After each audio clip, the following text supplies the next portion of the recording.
Pán primátor bol veľmi stručný, takže ak dovolíte, pár vied o tom, ako si tu žijeme, pridám aj ja. Modra prežíva jarný pekný deň, do obeda trošku smutný a teraz veselší.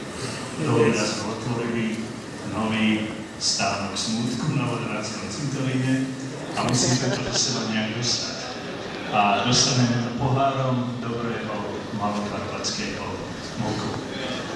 Kto bol pozorný a všímal si to, akým koloritom Modra žije, bude odchádzať dnes s plnou nošou inšpirácií. Ja som si podal ruku s pár ľuďmi a potom som sa pozrel po krásnych tváričkách dievčatiek z Magdalenky a tam vidíte, aká krásna generácia nám rastie. To bola inšpirácia číslo 1. Budem odchádzať spokojný. A potom som zašiel k týmto cenám. Modra nie je zaujímavá len tým, o čom som povedal a o čom hovoriť nebudem, ale aj modráckou keramikou.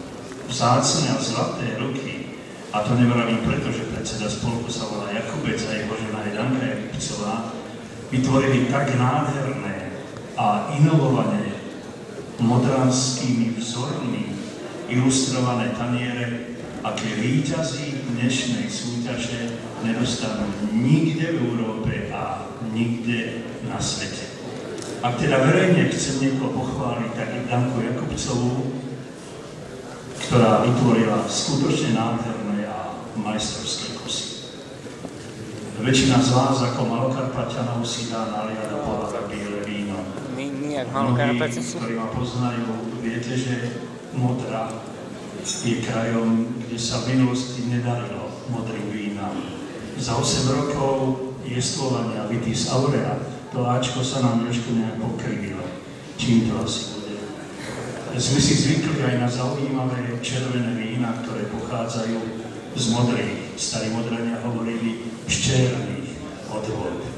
Pre mňa osobne, ako pre človeka, ktorý vyznávam rozmer, duševný, telesný rozmer červeného vína, ma teší, že v Modre, a nielen v Modre, aj v Pezinku, včera sme mali víne trhy Pezinok, je čím ďalej krajší a teplejší červený vín. S pohárom bieleho a červeného vína si pripíjam na zdravie 9. ročníka a na krásu malokarpatských vín. Na vaše zdravie.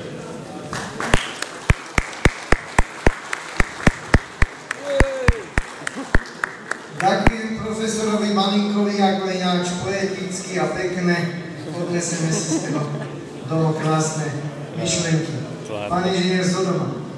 Sodoma Gomora. Vážení návštevníci, srdečne vás vítam na našej výstave.